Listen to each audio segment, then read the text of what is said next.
Hello दोस्तों, welcome back to my YouTube channel. आज हम पढ़ेंगे एमपीटेट और सीटेट के लिए बाल विकास एवं शिक्षा शास्त्र के कुछ इम्पोर्टेंट क्वेश्चन। तो आइए क्वेश्चंस की ओर चलते हैं। विकास का शीघ्रगामी सिद्धांत क्या कहता है? विकास दर सभी संस्कृतियों में एक समान होती है। विकास अनिरंतर होता है। विकास सिर से पैर की तरफ बढ़ता है। विकास केंद्र से बाएं तरफ बढ़ता है। कमेंट करिए इसका आंसर क्या हो जाएगा। इसका जो सही आंसर हो जाएगा ऑप्शन सी। विकास सिर से पैर की तरफ बढ़ता है। विकास का शीर्षगामी सिद्धांत कहता है कि विकास सिर से पैर की तरफ बढ़ता है। विकास की दर सभी संस्कृतियों में भिन्न भिन्न होती है। विकास निरंतर होता है। विकास सरल से जटिल और बढ़ता है। विकास शारीरिक, मानसिक, सामाजिक और संवेगात्मक होता है।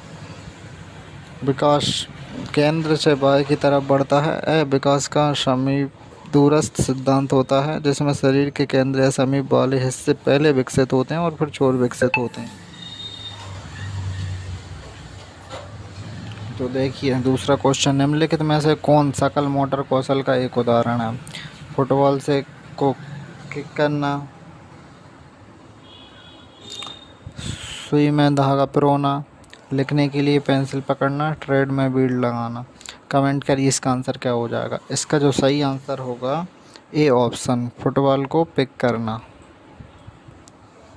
फुटबॉल को लात मारना सकल गतिक कौशल का उदाहरण है, जबकि सुई पिरोना, लिखने के लिए पेंसिल पकड़ना, मन के को धागे में पिरोना सूक्ष्म गतिक कौशल का उदाहरण है। देखिए सकल गतिज कौशल क्या होता है, इसमें शरीर की बड़ी मांसपेशियां शामिल होती हैं। उदाहरण के लिए दैनिक शारीरिक गतिविधियां, चलना, दौड़ना, फेंकना सकल गतिज कौशल की गतिविधियां हैं। सूक्ष्म गतिज कौशल क्या होता है, इसमें शरीर की छोटी मांसपेशियों के प्रयोग की आवश्यकता होती है। उदाहरण के लिए किसी चीज़ को पकड़ना, लिखना, हाथ कलाई, पैर की उंगलियों का प्रयोग करना शामिल है।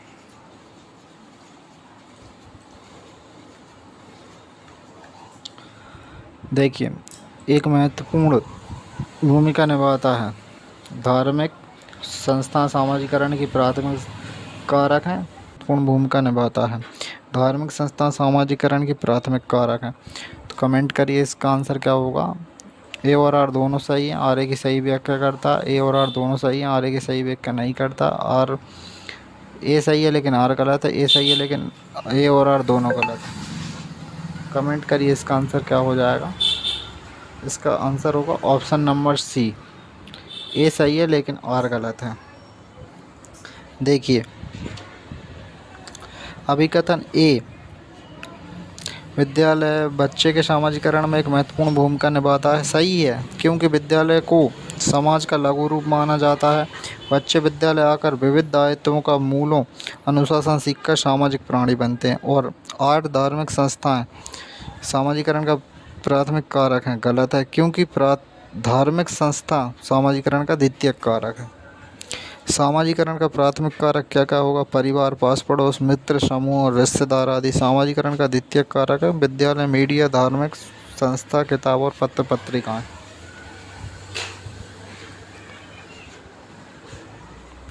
जीन पियाजे के संज्ञानात्मक विकास के अनुसार किस चरण पर बच्चे जटिल समस्याओं के समाधान में तर्क का इस्तेमाल करने में सक्षम हो जाते हैं? संवेदीगामक, पूर्व सक्रियात्मक, मूर्त सक्रियात्मक, औपचारिक सक्रियात्मक।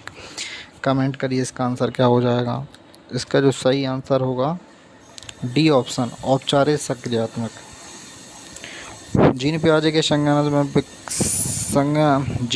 के संज्ञानात्मक सिद्धांत के अनुसार औपचारिक सक्रियात्मक चरण पर बच्चे जटिल समस्याओं के समाधान में तर्क का इस्तेमाल करने में सक्षम हो जाते हैं।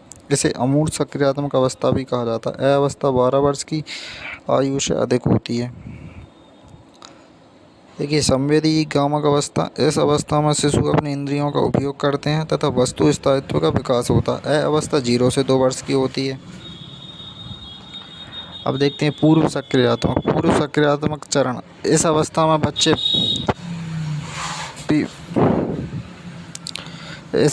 बच्चे प्रविकारात्मक रूप से समझने में सक्षम हो जाते हैं एवं कल्पना, जिज्ञासा और स्मृति का विकास होता है। यह 2 से 7 वर्ष की होती है।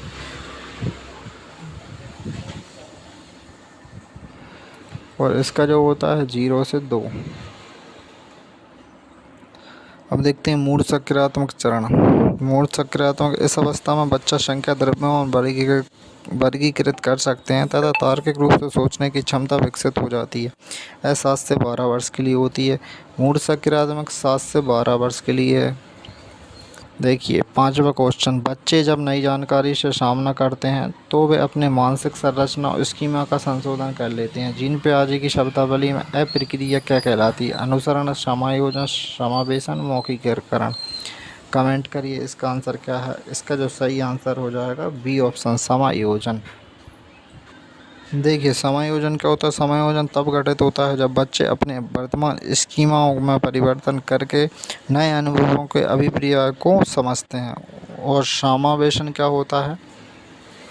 समावेशन में वह मौजूदा स्कीमा में एक नई अवधारणा या संकल्पना एवं अनुभव का जुड़ना समावेशन कहलाता है।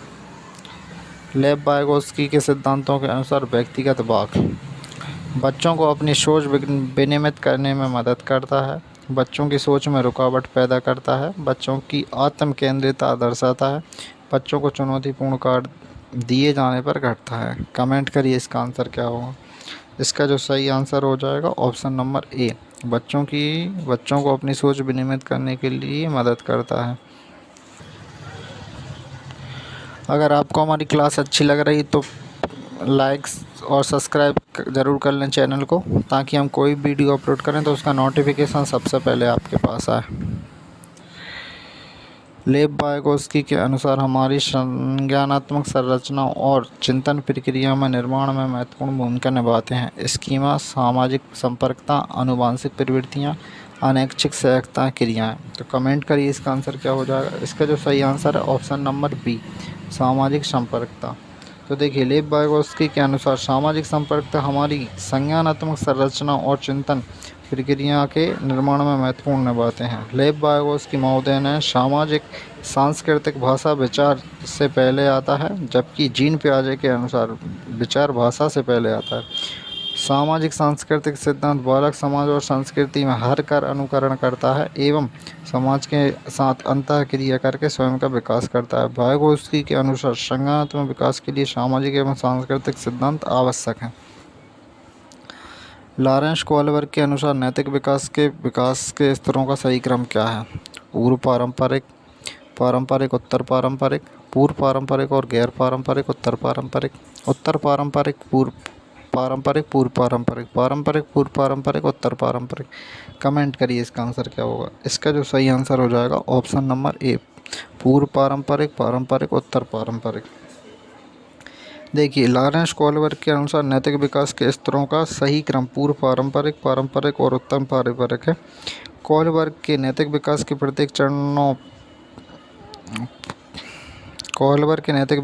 प्रत्येक स्तरों पर 2 चरण होते हैं। पूर्व पारंपरिक नैतिक स्तर 4 वर्ष से 10 वर्ष तक। इसका जो पहला और दूसरा सजा और आज्ञा। पूर्व पारंपरिक नैतिक स्तर 4 से 10 वर्ष, आज्ञाकारिता और सजा, आत्म अभिरुचि और प्रतिफल। पारंपरिक नैतिक 10 से 13 वर्ष, अच्छा लड़का अच्छा लड़की, सामाजिक व्यवस्था बनाए रखना। उत्तर पारंपरिक स्तर 13 से 16 वर्ष, सामाजिक अनुभव और व्यक्तिगत अधिकार सार्वभौमिक है।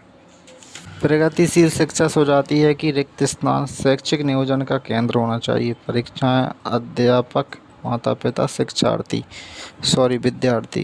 कमेंट करिए इसका आंसर क्या हो जाएगा। इसका जो सही आंसर है विद्यार्थी।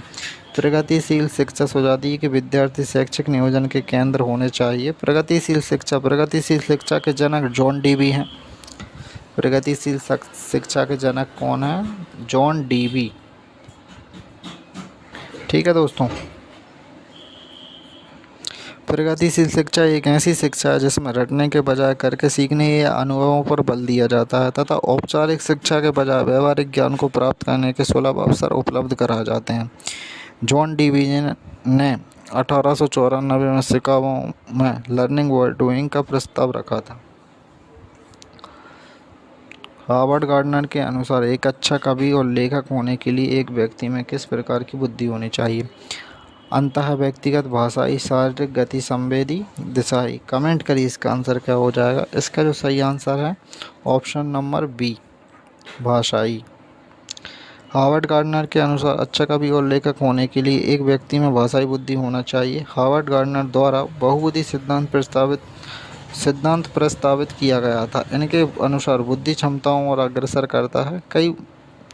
बुद्धि कई विशिष्ट क्षमताओं का एक समूह है। एनसीईआरटी के अनुसार गार्डनर द्वारा 8 प्रकार की बुद्धि बताई गई है। कितने प्रकार की बुद्धि के प्रकार बताए गए हैं? 8। भाषाई बुद्धि, तार्किक, गणितीय बुद्धि, संगीतात्मक बुद्धि, शारीरिक बुद्धि, दिग्स्थान संबंधी बुद्धि, अंतर्वैज्ञानिक, व्यक्तिगत बुद्धि, अंतः व्यक्तिगत बुद्धि, प्रकृतिवादी बुद्धि।